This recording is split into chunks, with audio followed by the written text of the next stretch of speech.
Hey, what's going on, guys? My name is Zach, but you can call me Hazardous. Thank you so much for tuning back into my channel, and welcome back to another Red Dead Redemption 2 video here on the channel today. I hope you're all having a fantastic day, and I want to thank you so much for all your support on the channel recently. Today, we have episode 8 of my Red Dead Redemption 2 Q&A series. I cannot believe we've been doing this series for 2 months now. That absolutely blows my mind. Thank you to everyone who's asked questions. Thank you to everyone who's reached out, trying to get their question featured. Please, if I haven't featured your question yet, please keep trying. I'm going to start switching this over exclusively to Twitter very soon, where you use hashtag HazardQA over on Twitter. But for now, don't worry about it. As long as you ask your question down in the comments, you should get featured. Hashtag HazardQA. So just be sure to go down in the comments and leave your question there. Without further ado though, let's get into these questions, guys. So the first question we have comes from Legend, and he asks, do you think that Rockstar Games' advertising campaign is lackluster, or do you think it is intentionally quiet so when information comes out, it blows up in hype? I love the content. Thanks so much for asking your question, Legend. I do think it is intentional. I don't think it's lackluster. That's what it seems like to us, and it is in terms of like how much content they're putting out for this game, especially when Red Dead Redemption had an awesome marketing campaign. But it seems like Rockstar Games is following in the footsteps of their Grand Theft Auto 5 and Grand Theft Auto Online marketing campaign, and they're being as quiet as possible. But that is what Rockstar does. They want to have the game blow up and hype, and I'm sure it will when it releases. We're gonna see gameplay very soon, so just sit tight. Thank you so much for asking your question. The next question comes from Cam McHugh, and he asks, I know we didn't really see too much when it came to Quicktime Events in Red Dead Redemption. Do you think they'll continue with this and not really include them? I am a fan of Quicktime Events. It depends how you do them. Like, I'm a fan of Quicktime Events in games like The Last of Us, but other games, some game companies and game developers, they don't really do it right. I do like I said, I do like The Last of Us and how Naughty Dog does their Quicktime Events, but we didn't see many Quicktime Events in Red Dead Redemption. I don't think there was like really any at all, besides Deadeye, if you want to call that a Quicktime event, which it isn't really because you have full control. It's not just like you press a button or press a key and your character performs an action when it tells you to. I don't think Rockstar Games is going to implement that into Red Dead Redemption 2. I was hoping we may see some, and maybe that's how you prompt a cutscene. Rockstar and other game publishers who got to play the game early, they were talking about how you could taunt people, or you could threaten them to take their money and things like that, or you could be nice and considerate to them. And so I don't know how they're going to go with that, if you choose like dialogue lines or anything like that, and I would consider that a Quicktime event. But other than that, I don't think we're going to see anything like that, Cam. But thank you so much for asking your question. Question number 3 comes from Odysseus, and he asks, do you think that the game ends with the player controlling John Marston? And no, I don't think that is what we are going to be ending up doing. I know a lot of people want to see that. A lot of people want to see Arthur Morgan die, or just to see John Marston play,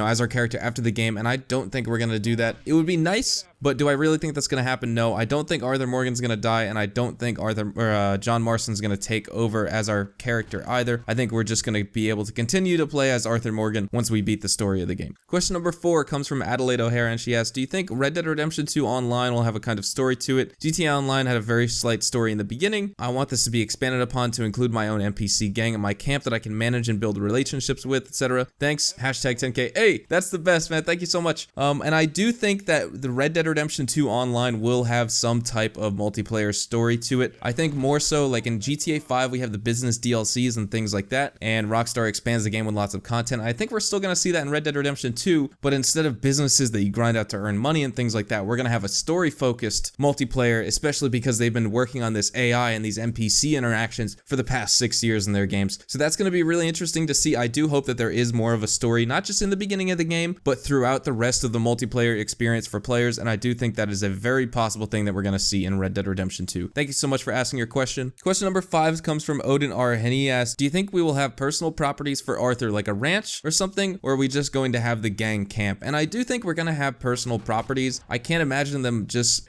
forcing us to be in like a type of camp, but I do think that we're going to be able to rent certain rooms like we were able to do in Red Dead Redemption 2. And I hope especially in online, we can do farms and stables and barns and ranches and all those types of things, Odin R. I think we'll be able to do that in some capacity in the campaign and also in the multiplayer as well. Thank you so much for asking your question. Efrain Gomez asked, do you think that we'll ever get a Red Dead Remastered? Now, this is a question that hasn't been asked in the Q&A here before, and of course, this isn't necessarily about Red Dead Redemption 2, but I figured I would bring it up in this video when I was reading through all the questions that use hashtag HazardQA, because that's the way I filter them, as you guys can see. And I do think that Red Dead Redemption won't get a remaster. We already have backwards compatibility for the game, and I don't think we're going to be getting a remaster because of that. Maybe down the line, way down the line, we still haven't, but I think GTA 4 is more like likely to get a remastered than Red Dead Redemption. Since Red Dead Redemption 2 is coming out as well, that's why we're not going to see a remaster. Rockstar really isn't the type of company to do remasters of games anyway. They did a certain version with LA Noire. They made it backwards compatible, and they also made a VR case file, which was pretty cool. I checked out some gameplay of it and some footage, but I don't think we're going to be getting a Red Dead Redemption remastered, friend. Thank you so much for asking your question. Question number 7 comes from Abigail Marston. Do you think we will see weather impacting the environment in Red Dead Redemption 2? If it starts raining heavily, I'd like to see puddles, rivers, and lakes filling up or rainwater gushing onto paths. Strong wind would be awesome as tree branches would snap, just everything flying around. What do you think? And I do think we should see some type of weather impacting the environment in Red Dead Redemption 2. I do think we're also going to see it actually come into the game. Not only just do I want it in the game, but I think we're going to see it in the game as well. It would be sweet if we had those things, just all those different types of things. Like maybe you start a mission and it starts to storm out, and then you hear Dutch or some other person, like before you go out to do a train robbery or a bank heist, and they say, well, maybe we should hang out for a bit. The storm looks pretty bad. There may be a tornado or some shit like that. Like, I don't think that's going to happen necessarily, but I do think that we're going to see like flooding happen. You know, maybe there's a valley in the game. The river in the middle of the leaked map, if that actually comes true, maybe that river will rise and fall depending on how much water is like in the map and how much rain there's been recently. That would all be like really sweet features and just small attention to detail that I think Rockstar would definitely focus on. So thank you so much for asking your question. Question number 8 comes from Casual Flamingo Gaming. He asks, if our character dies, how will he respawn? Example, at a safe house like in Red Dead Redemption 1, or in a hospital and medical center like in Grand Theft Auto. And I think since this game's a little bit different and we do have the camps and the gang camps in the game, I think if our character dies, we're just going to respawn at the camp, and someone's going to be performing like, not like surgery, but they're going to, you know, be patching us up with like a med kit or a bandage, and they're going to be like, oh, Arthur, you took it too hard, man. Like, we have to come back and get you or something like that. And I think that's kind of how it's going to go from there. We're going to see people around the camp kind of interacting with our character, being like, wow, you almost died in that mission. I think that's kind of how it's going to work, Casual. I'd love to hear everyone's thoughts and opinions down in the comments section on that one, because that's a really interesting question, man. Thank you so much for asking it. Question number 9 comes from Johnny Jacobson, and he asks, what new locations do you want to see in the game? What new melee weapons do you want to see, and how long will the main story be? Well, some new locations, I want to see more like tall trees areas, so like with forests and snow and dirt and all those things like that. I do also want to see some area with the river that has like rapids that we can go in a canoe and have like canoe races in. I think that would be really sweet. In terms of melee weapons, we need to have tomahawks, throwing knives, you know, bowie knives, things like that. We also need to have like axes, you know, to like chop wood and things like that. And I would also like to see some other creative things that they made back then, maybe some wooden spears and other carved pieces of wood that can be used as knives and other stabbing type weapons and things like that. And how long will the main story be? I think it's going to be anywhere between 60 and 75 missions. I would prefer the story to be 75 missions plus. Grand Theft Auto 5 had 87 missions in the game, and I want to see a Rockstar game that has over 100 missions. If any game were to do it, it would be this one, but I think it's still going to be shorter because the Red Dead Redemption 1 story only had 57 missions, but I would like to see more in Red Dead Redemption 2. Question number 10 comes from BGFN1017, and he asks, do you think Rockstar would ever backtrack and use hand-to-hand combat similar to the Warriors with how versatile it was? Not saying they shouldn't strictly focus on combat, but more hand-to-hand combat that will be interesting and dynamic would be cool. What if he runs out of ammo with someone and we have to fist fight? A one-punch knockout is too OP. In-depth combat would be cool. And what we've seen from the trailer, it looks like pretty in-depth combat. I don't think we're going to see any like one-punch knockouts like we see in GTA and Grand Theft Auto Online, but we're going to see something similar to GTA 4 where you start punching people and they lose health over time, and then you can get a knockout punch once you get them into critical health if you press the right buttons. I think we're going to see features like that. Obviously, Red Dead Redemption 1, it was impossible to kill someone with your fists. Obviously, that's not going to be the case in Red Dead Redemption 2. I think this is going to feature the best hand-to-hand combat mechanics that we've ever seen in a Rockstar title, above the Warriors. Maybe they're going to take inspiration from that, but a leak also came out that was true, is that this game, Red Dead Redemption 2, is going to have the best hand-to-hand combat, and we just have to wait until October to see. Question number 11, the last question, comes from Dark Raven Dove, and he says, I've heard in many videos that some buildings will be built while you play the game. Do you think you could see NPCs building them if you stare at the building for days? Will you be able to do some kind of time lapse of them building the building? I don't think so. I heard that leak, and I heard that that's kind of how it's going to work, and Rockstar has confirmed themselves in different interviews, like Rob Nelson and people like that high up in Rockstar basically talked about this, and what they've said is that in Red Dead Redemption 2, you're going to see NPCs doing all sorts of different activities and interacting with the environment and having their own lives, living their own lives so that it feels real, because Rob Nelson basically said that Far Cry and those games don't work if you just stare at something, because the world doesn't really exist around you.